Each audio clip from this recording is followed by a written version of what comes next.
This episode of the Design Your Dream Home podcast is brought to you by C.A.R.B. C.A.R.B is the Custom Residential Architects Network, and by Porcelanosa. Porcelanosa is a luxury lifestyle brand that brings modern European design into your home. You are listening to the Design Your Dream Home podcast with Doug and Steve. Doug and Steve are architects, and they're here to help you design your dream home. Today, I'm really excited to welcome William Martin, architect from New Jersey, on the podcast. He's someone I interact with on Twitter, like a lot of the people on the podcast. It's interesting, but I like a lot of his posts, and he's always really trying to help homeowners, and I think that it's perfect for our program. So anyway, this is lifted from him, and I really just liked one of his phrases on his website. Quote, "Few people realize how complex building construction is. That is, until they find themselves facing endless variations of calculated design options, building codes, zoning restrictions, construction contractors, building inspectors, and so on. Everything is simple until it gets complicated." So I love that phrase because William has been working on trying to help make sense of all of this. So William Martin, Bill Martin, he tells us to call him Bill. So Bill Martin was educated at Carnegie-Mellon and received his master's degree from Pratt. Afterwards, he interned with a few New Jersey architecture firms before starting his own firm, WJM Architect, in 1991.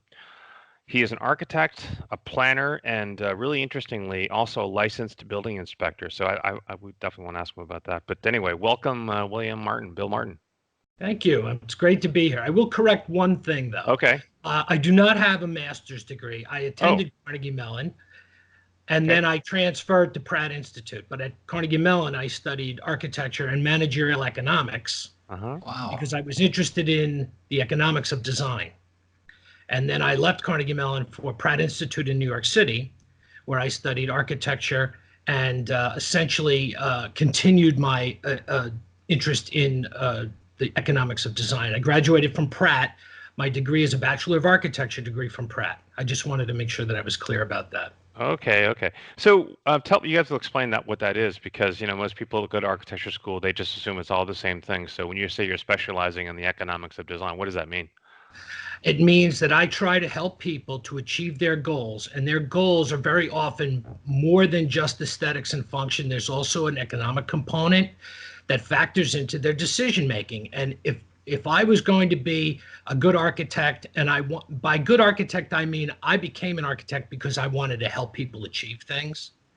In order to be a good architect, in my view, you need to have a good understanding of the economics of design. That also includes building codes and such. But that's why I approach it from that particular point of view. And in school, maybe most don't realize, but we rarely talk about budgets and things that, we just don't talk about these things, right? We're really focused on, conceptual design, and it's rare to have any discussion about budgets. I don't know about you, but at Carnegie-Mellon or Pratt, were critics ever asking about costs? No, I pursued that separately from design studio and the architectural education. There was little or nothing offered at the time. I understand that they're getting a little bit better with that, but to me, it was such a fundamental component of what real buildings represent. How could you design a building if you don't understand the economics of design and construction? It seems to me to be such a fundamental part of what we do as architects. That's really interesting. So when you work with your clients, do you design something and then actually price it for them? And I don't mean price it, I mean put together actual numbers that they can look at relative to your designs, because that would be pretty unusual. Yes, that is what I do. Wow. And so we do a little bit of that, but we'll just use, straight square foot numbers. And so how do you come up with these estimates? It's more complex than just straight square footage numbers. Right. There's a lot of what I do is also related to historic preservation and sustainable design, so that there's factors in modifications of existing buildings that are hard to quantify in terms of a dollars per square foot figure. However, I've been doing this for so long, I know approximately what to assign depending on the complexity of what I see when I visit the project.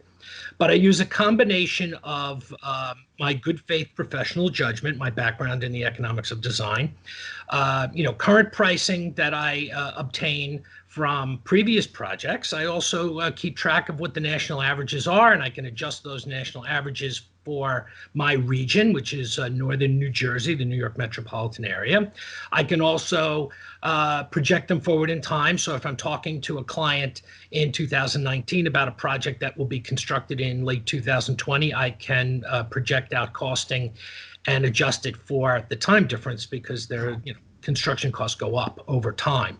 This way, my clients have a clear understanding of what they're getting themselves into. I mean, construction is very expensive, and I don't want to take a fee from a client unless I can be sure that they understand where they're going with the project. Wow. Well, it sounds like a level of complexity, at least in terms of the numbers, that most architects are not offering. Very interesting. It has been very successful to my practice. I get a lot of projects from people because I do this. I do this also with commercial projects to a lesser extent. Very often with commercial projects, there are construction managers involved early on handling that aspect of it. But in order for me to design appropriately, I have to know where we're going. Because I mean, look, I can design you a home with gold-plated toilets, or I can design you a home with American Standard toilets. I mean, these things have an economic value, and they affect decision-making of the client. So I try to make sure that my clients are fully informed so that they can make those decisions and not be stressed out by the process of design. There's a hole in our profession when I think about this, because I was sort of looking at a new car in the near future, and just going on to these build your own configurators, and sort of get the base model. It costs X, and I want to add that, and I want to have a skylight, and it says, okay, it's like $28,000, and there's cost surety. It's not built, but it's designed, and I know that that's what it's going to cost, and next year I'll have to raise that amount of money, and it's all sort of fixed. It's kind of nice. You just kind of know that. In our profession, someone wants to build a new house. I mean, it's very difficult to say that. It's for me to say it's going to cost exactly $100,000 and it'll be done next year, right? So it's a challenge. Like, how do you I guess people must come to you and ask you these sorts of questions. I mean, what do you say to them? Well, I interview my clients, but it's interesting that you use the car analogy, because I use that to describe to my clients, how this works. If you're going to buy a car from a car dealership, if it's a make and model, you're going to get that same car wherever you go. I mean, essentially, there's some variation, but it's the same car wherever you go. That's not true when you hire an architect, because you're going to get a vastly different design from architect A than you're going to get from architect B and architect C. So it's not like shopping for a car, because the product is not quantified really at all.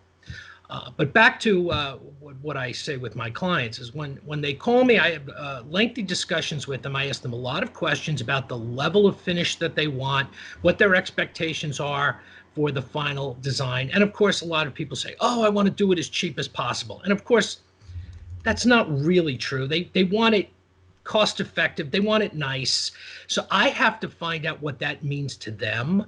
I know what it means to me, but I have to find out what that means to them, because I want them to be satisfied and very pleased with the result. And that means, it's got to look nice, it's got to function properly, and it has to come in close to what they expect it to come in terms of the cost. And that's my view of how I practice and how I think we should all practice. But I guess I didn't realize how unusual it was until just now. Well, I don't know. It's so unusual, but I mean, I think you focused on it when you were a student, and you sort of have continued to prioritize, and I think rightly so. Like, every conversation I have with a client, always, after talking about dreams and this and that, they say, okay, but this is, they want to know right away, like, what is this going to cost? And I don't blame them. And I'm surprised when some don't have any real good idea about it. And I think some architects maybe assume that it's not really an issue, and they'll spend whatever it takes if they really like the product. And I kind of take, like you, if someone tells me that's what they have, then I'm going to sort of work towards that. I mean, I think it's the responsible way to go. I don't know. I mean, I think others maybe they think, well, I'll just do this, and if they'll fall in love with it, and they don't, they can afford it, or they will afford it, or what have you. So, no, I appreciate when architects say, no, this is, it's important. I appreciate that, and I think most clients that I have met, they all care about it. They want to know. I mean, why wouldn't you? But I don't know. Maybe sometimes they don't care. Some people don't. They don't seem to. Maybe they have lots of resources and they just want what they want, and it doesn't really matter. I don't know. Yeah, everyone has a budget to some extent. I dislike the approach of, well, I'm going to design it so incredible that they're going to fall in love with it and they're going to come up with the money. Right. I have not encountered that. I mean, I have clients, all up and down the economic spectrum. I don't work for all wealthy people. I don't work for all, middle class or less in terms of income. I work for all ranges, and I want to make sure that I just, find out what it is they want out of the project. But I would never, unless the client said to me, my budget is dependent upon how incredible your design is going to be, I am not going to approach it that way. I'm going to always be tracking cost in relationship to the design level. And of course, we have design meetings, and we discuss these in the design meetings. It's like, okay, we want to add 5 more feet to the addition. Well, you just added another 25 to 30,000 to the construction cost, so that they understand the implications of their decision-making processes. It's something that I would want if I wasn't an architect and I hired one. This is what I would expect my architect to do for me. Mm-hmm. So Doug, yeah. I'll close this, but you have some clients in Connecticut that have more resources, and do they tell you what their budget is? I mean, I know sometimes these projects are very big projects, and I mean, how do you work on those scenarios? Well, my experience with the consulting work that I do is there are very rarely budgets. And if they are budgets, they're not the same kind of budgets that most architects are used to. So there's a lot more freedom to make choices, design choices, and physical choices, building products and accessories and so forth. Do you track So we it? have a lot more leeway. Yeah. Do you track it and say, okay, I know we sort of talked about it being X, but it's really going to be X times squared. Absolutely. That goes on through the whole process. So if something's going to be more expensive or less expensive, we're always talking about it. But in terms of budget, the budgets there's a lot more leeway. Got it. Okay. So once you finish, that's your question there, Doug. I'm sorry I stepped on you.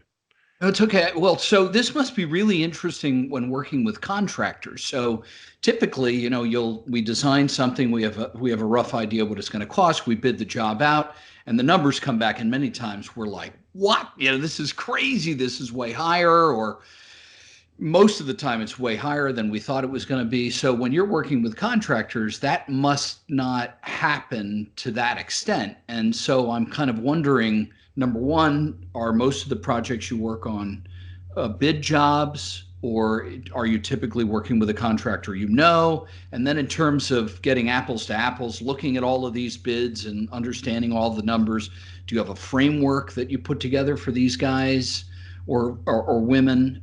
So I guess I'm just wondering, how does this process play out with contractors when an architect has a really good sense for what things cost?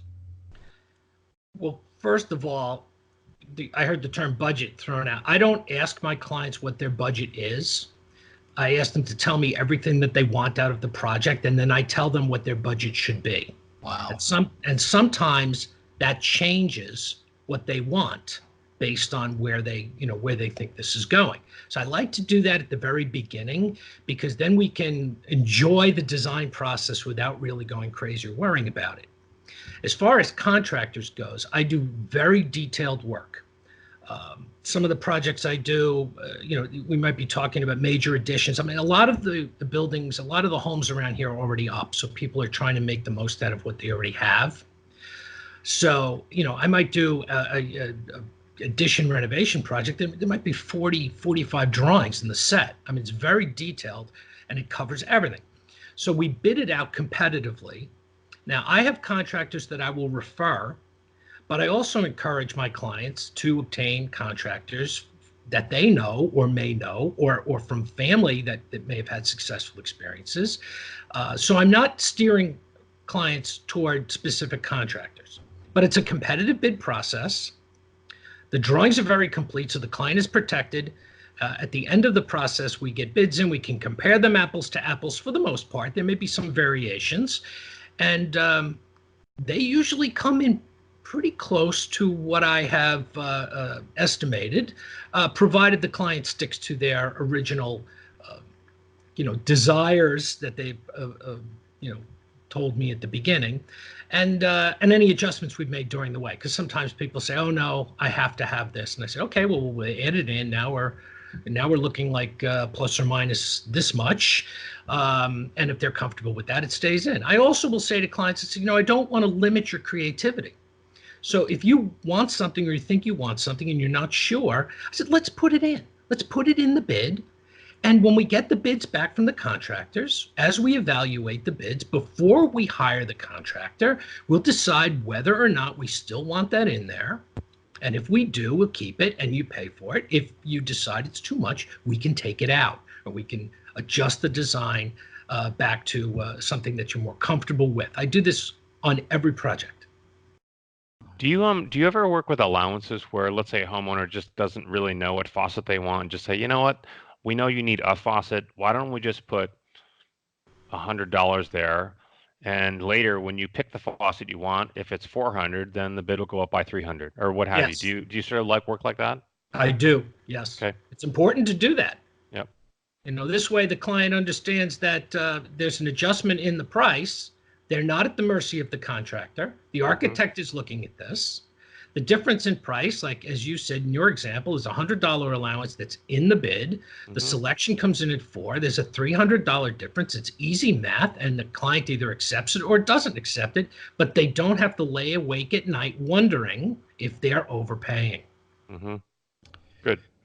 So this idea that an architect puts together a very complete set of drawings is also one that's can be pretty foreign to many architecture firms. Everybody's always trying to put together a complete set of drawings, but not everybody can really achieve that. So how did you get your office to a point where you're making a set of drawings where you're like, man, we nailed this one, and we nail every one? I use Revit. Okay, now I know you guys know what Revit is. Sure. I have Revit set up in a way that it is an extension of my thought process so that I can move very quickly from design into detail seamlessly. And I can produce highly detailed, complete plans very efficiently. I wouldn't be able to do that without Revit. Okay. And So Revit is just for Revit. Yeah, I mean, it's the computer program, right? That Right. Maybe you want to explain. We've talked about it in the past, but in case you're just sort of tuning into this one episode. Yeah, Revit is an Autodesk product. It's a BIM, Building Information Modeling product, so it incorporates within its database more than just the lines and the walls and so forth. It's parametric by nature. The components within the design are actually little computer programs that reside in the within the program itself. And as you design, you pull these objects in, and they have very detailed specifications that come along with them. All of these details can be then scheduled and noted on the plans fairly efficiently. And I don't think I could ever go back to regular CAD systems. And I think it is the future of architecture and design, is to have building information modeling. How long has your office been on Revit? I was one of the first architects in New Jersey to buy a Revit license back in 2003. Wow. That's interesting because most, I would say a lot of architects that focus on single family residential are not in Revit because they think it's too complicated. But actually what you're trying to say is that you really should be on Revit. It's not complicated. It's actually making it easier. That is exactly what I'm saying. Yeah. Interesting. I guess a homeowner, then maybe that's something that they can ask their architect as part of this interview process, besides the fact that, oh, you seem like a nice guy, Bill, and I like your work. How do you work is okay, right? I mean, for a homeowner to ask, I mean, what software do you use? And if for you to say, well, I use the most advanced, building design software out there called this, and maybe another architect doesn't have that, that's something that probably a homeowner should ask, or they can ask. Yes, I find that a lot of homeowners, I mean, they're familiar with the term AutoCAD to an extent. I mean, Yep. it's been out there, two-dimensional graphic computer design has been out for 30 years long or even longer. Mhm. But when it comes to Revit, they really don't know what that means. I do say to them, I use the most advanced software, that is available. And I tell them that is a Revit. Right now we're up to Revit 2020. And the beauty of Revit, I mean, people are discussing computational design now. Revit can incorporate computational design. And I'm just now starting to teach myself some computational design to simplify some of the repetitive tasks. And Revit is able to do that. What does that mean? Yeah, go ahead. Computational design, I don't know what that means. Computational design is where you set up script files that contain data and commands that can, when you start them, can automatically take care of repetitive tasks. For instance, if I'm laying out electrical outlets in an electrical plan, a computational program can be incorporated within Revit to lay out those outlets within certain distances along certain walls. Wow. So you just have 12 feet and it lays them out for you. Well, it's a little more complicated than that, but that's the idea. The idea is that tasks that are the same on nearly every project can be done computationally and not necessarily by the operator. Now, I will confess that I'm not quite there yet. I'm still learning how to program it's called Dynamo within Revit. I'm still learning that, but I am very interested to see if I can, increase my efficiency even further. Wow. This episode of the Design Your Dream Home podcast is brought to you by C.A.R.B. C.A.R.B is the Custom Residential Architects Network. C.A.R.B is the leading resource and voice for architects who focus on collaborative design with homeowners. C.A.R.B provides support, advocacy, and education for custom residential projects, as well as professional development for its members via forums, symposia, publications, and local activities. To learn more about C.A.R.B, visit www.aia.org/CRAN. This episode of the Design Your Dream Home podcast is brought to you by Porcelanosa. With 30 showrooms in the United States and Canada, Porcelanosa is a luxury lifestyle brand that'll make your next project's dream into a reality. From a wide selection of tiles and mosaics to modern bathroom and kitchen cabinetry designs, Porcelanosa makes it easy to bring modern European design elements into your home. Visit porcelanosa-usa.com to learn more. One thing I want to note, I want to commend you, is that architects get to a certain age and they become sort of more rainmakers and maybe designers also, but meaning we get a little older and it's harder to keep up with all of the tools like the way you have. And it seems like you're very much involved in all of that, which is, it takes a lot of effort. Whereas, again, senior architects often say, okay, the younger generation, they'll jump on the computer and they are able to, they give up some of that, but I think maybe they rationalize that they don't have the time to learn, or they don't want to learn these things, where you seem to sort of enjoy, okay, I need to learn this. Now I'm going to learn how to program scripts. So that's impressive. All right. Well, if it makes me a better architect, then I'm interested in it. I want to know everything about all of these platforms because I want to incorporate them into what I'm doing. Interesting. And younger architects don't have 30 years of experience. Right. So they may have the computer skills that older architects may not have. But when you combine 30 years of experience with, somewhat savvy computer skills, it really gives you an advantage, I think, in terms of being able to run a small architectural firm. I run my firm by myself, and having the ability to use the technology to its fullest efficiency is a very big, important part of what I'm doing here. It would be much harder if I didn't have that. So have you also found that Revit has been an advantage in terms of 3D imaging for your clients, them getting to Yes. see the buildings before they're actually built? Yes.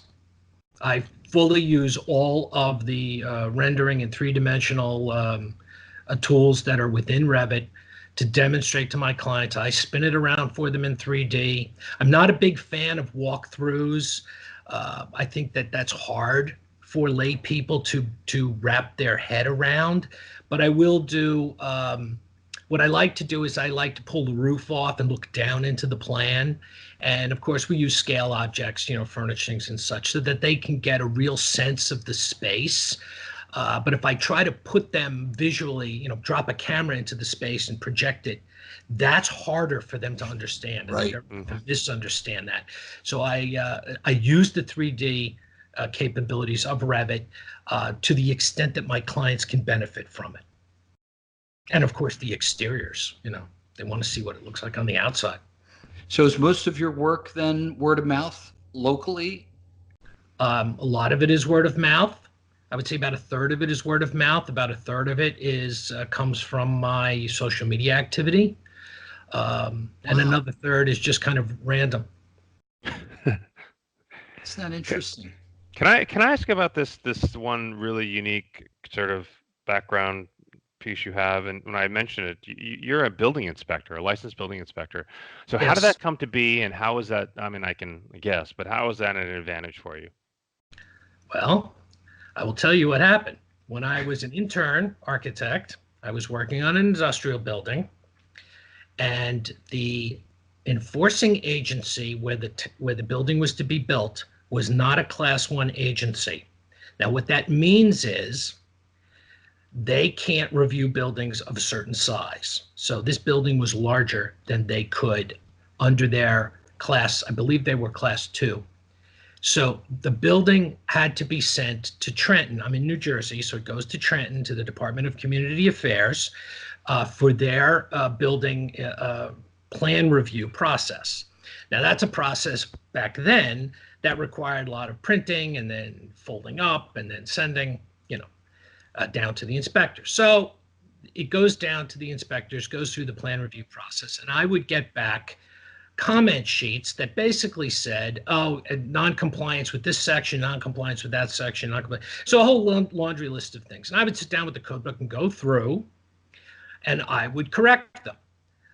However, the inspector that was doing plan review would not help me to understand what exactly he was talking about. So I ended up making corrections that didn't address the issues he had, because instead of telling me what the issues that he had were, he simply cited chapter and verse in the code. This went on for 9 months. So what happened was, at the end of the process, I said, you know what? I can't be like this. I have to know what the code is. I have to be trained like an inspector. I want to be trained as a plan reviewer. And at that point, I had gotten my license as an architect. And in New Jersey, if you want to apply for a license as a building inspector, your architect's license satisfies the educational and the experience requirements, but you still have to pass the exams. So I took the exams first for residential construction, then for intermediate construction, and then for high rise and high hazard structures.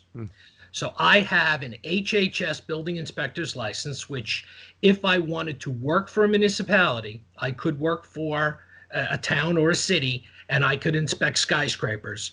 I'm fully licensed in that regard. I also have a construction official's license and a building subcode official's license. But that was why I decided that I needed those credentials, because I could not have, I don't want to say difficult inspectors, I will say unhelpful inspectors delaying my projects in such a way. It just was something that I just couldn't let happen. So that is why I decided to do that.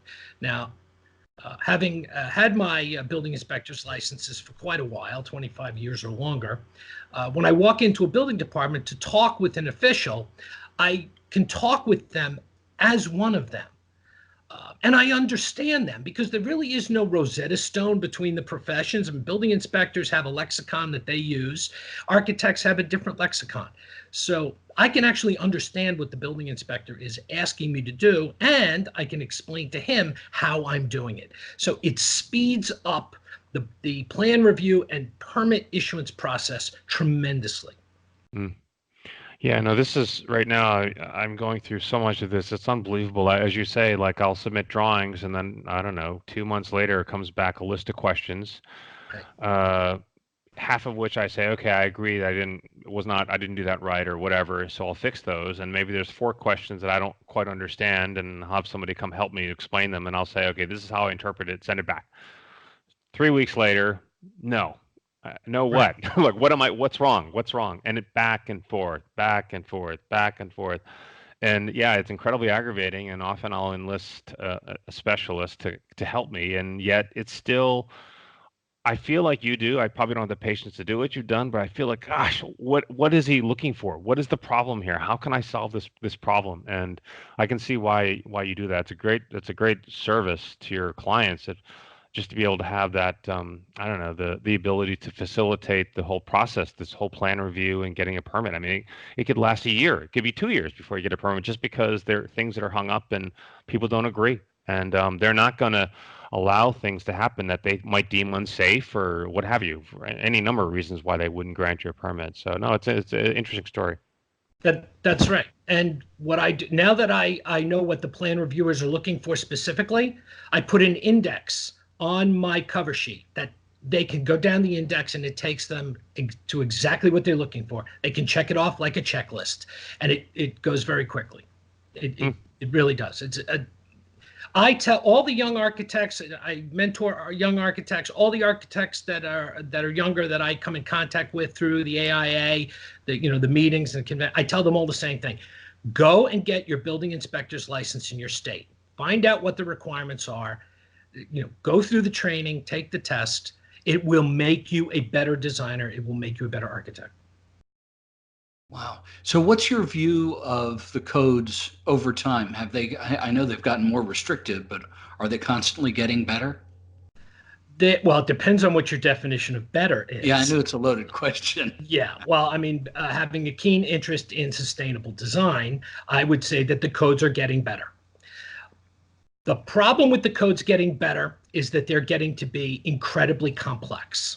Right. And for me, I don't have a problem with that complexity. I understand the codes. I review them when they come through. I get the notices from the state when the new codes are coming out. So I immediately adjust my design work to match up with the new codes as soon as they come into being enforced.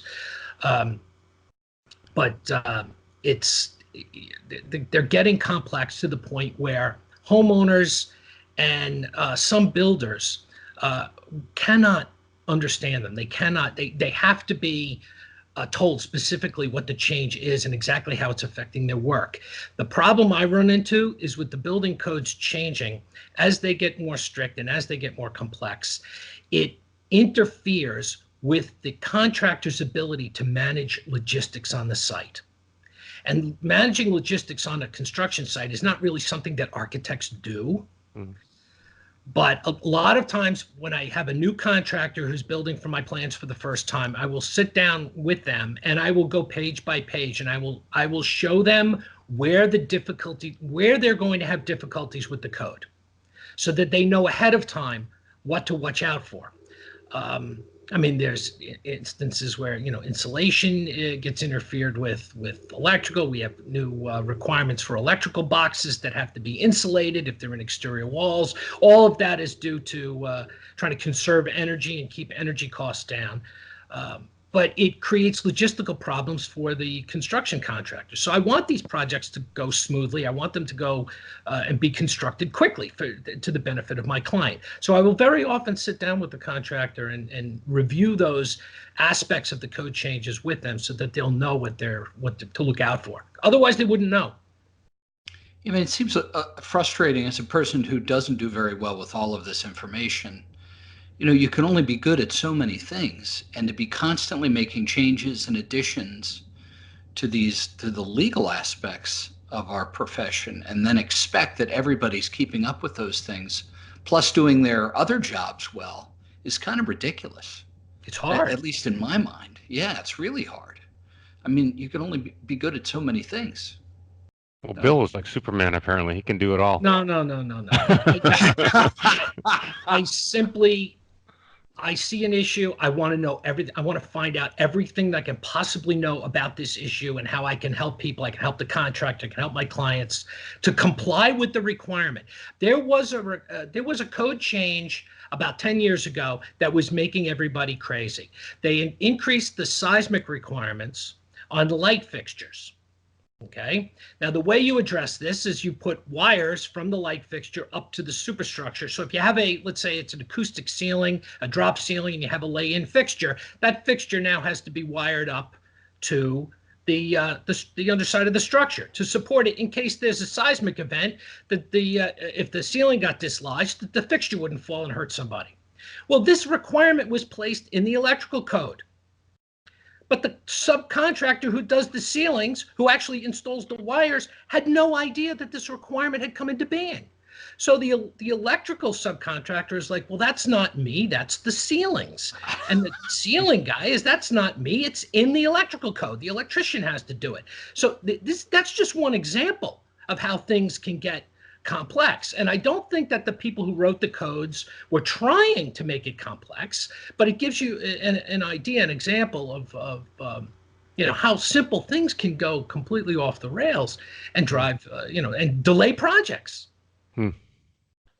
Yeah, I don't think bureaucrats understand that the moves that they make affect so many people below them.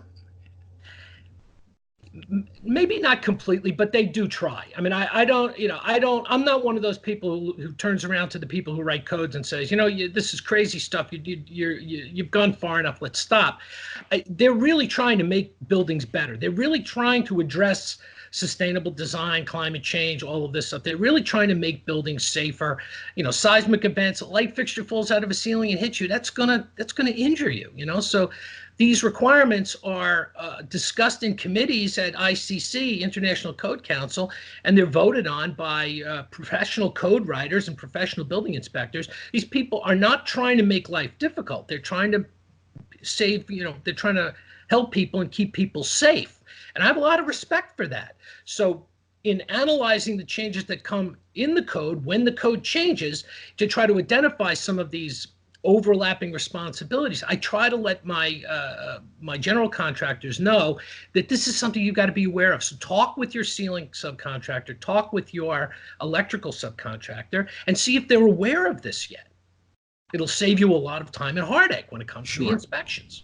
Sure. I mean, it just goes to prove the most important thing in our profession, at least I believe, is communication. I mean, it has everything to do with everybody understanding what their jobs are and what they're supposed to be doing. Very, very important. It is. And unfortunately, we have now so many different ways to communicate. It can be impossible. I mean, now you get, look, it used to be that, this is 30 years ago. It used to be I'd get a call for a new project. I would say, send me your property survey. And I had 3 days to wait for the mail to come to prepare, to set aside time to look at that survey. Then, the 90s came along, or the late 80s came along, and it's literally coming out of the fax machine as they're calling me saying, okay, I want you to look at this now. I want a fee. I want to proceed. I want to get started right away. I was like, oh, okay. So that was daunting. And then, then cell phones, and then texting, and then, if somebody doesn't get me on my office phone, they call my cell phone. Well, if I didn't answer my office phone, I'm not in my office. So I'm probably in a meeting. So I can't answer my cell phone. So leave a message there, leave a message on my cell phone. Then they start texting my cell phone. And so communication has become another aspect of what we do that needs to be carefully managed. I generally don't like clients texting me. It's hard to keep track of, what's going on that way. I prefer email. Email is good because it gives you a chance to compose it and think about it before you send it. But it's another whole aspect of what we do that's being impacted by the technology. I mean, the advancing technology is wonderful, but you have to manage it and use it properly. Otherwise, it can create chaos in your practice. Yeah, William, last night along those lines, I was at the gym. It was like 8:30. It wasn't yesterday, Veterans Day. I get a Yes, text, the a critical holiday. text. They have to talk about their powder room fixtures. I said, it's a holiday. It's 8 p.m., 8:30. This is critical. Apparently, it's critical that we talk. I said, can we talk about it the next day? It's a holiday. It's 8 o'clock. Oh, okay. Disappointed. Like, come on. Anyway, Well, so listen, I want to kind of close with I wanted to talk about something I read about you that I thought was an interesting term that I want you to define maybe, and you can kind of close with some thoughts about it. What is EFABism? This is you invented this. I did. Yeah, EFABism is an acronym for Econo-Functional Aesthetic Balance. It is what I call the way I approach design. It's about finding balance between the aesthetics of the design, the function of the design, and the underlying economics of the design, which I talked about earlier. So in my view, you have good design when you have balance between those three factors. And I don't think you can have a real building without those three factors present in some way. How you approach them, how you design them is up to the individual architect, but the EFABism and econo-functional aesthetic balance, I have a page on my website that goes into some detail with this. But how you manage those three factors can have a tremendous impact on the success of the design overall. So say them again. Economics, function, what else? Aesthetics, Aesthetics. functions, and economics. Those are the three factors. Now, everyone always says, look, Sullivan was, form ever follows function. It's an extension of that to an extent. When Sullivan said, form ever follows function, he didn't mean that the form was subservient to the function. He was talking about the two being designed and then working together. I'm talking about something similar, but I'm including economics in that discussion because economic decisions in design will affect the form and will affect the function. And if that is actually factored into the design thinking during the creation of the design, you end up, in my opinion, with a much better design. So knowing you now, you probably have written a script to kind of import all the data from your drawings that you're able to translate this into a sort of Bill Martin unit that you can determine how effective how EFABulate your house is. Is that right? Well, I do. That's awesome. I do post-design evaluation on every project. Of course. I'm serious. I know you. I believe you. I want to know where the design worked and where it didn't. That's fantastic. And why. I want to help people. To me, it's not about creating these, incredible designs. It's not about ego. It's the whole. I became an architect because I want to help people to achieve their goals. This has been my focus from when I started school right through up till today. It permeates everything that I do. It's not about me. It's about the client. It's about the building as a whole, not as just aesthetics and functions, but also as a real object.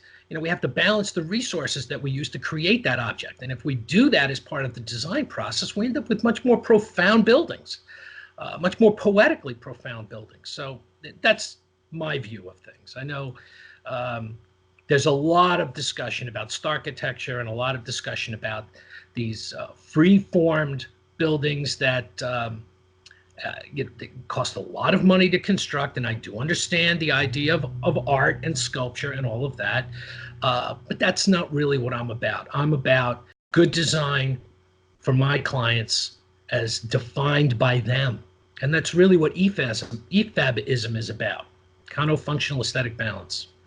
That's awesome. Hey, Doug, any last questions? I think that was a fantastic wrap up there. Yeah, really great. Well, I really like the economics function aesthetic. It's a little bit like cost quality schedule, but I think it's even better in some ways. So very interesting. Of course, the qualities that you embody have got to be really, really good for clients. So I can see why you've stayed busy for 30 years. So this has all been great. Thank you. Terrific. Thank you for having me. I'm Thank big you, Bill. fans of both of you. And, the fact that you reach out in the media the way you do, Twitter, Facebook, cool spaces, design your dream home, the blogging, all of that is very important. I encourage every architect that I meet that we should all be blogging. We should all be on social media. We need to get the message out so that people will understand better about how we can help them.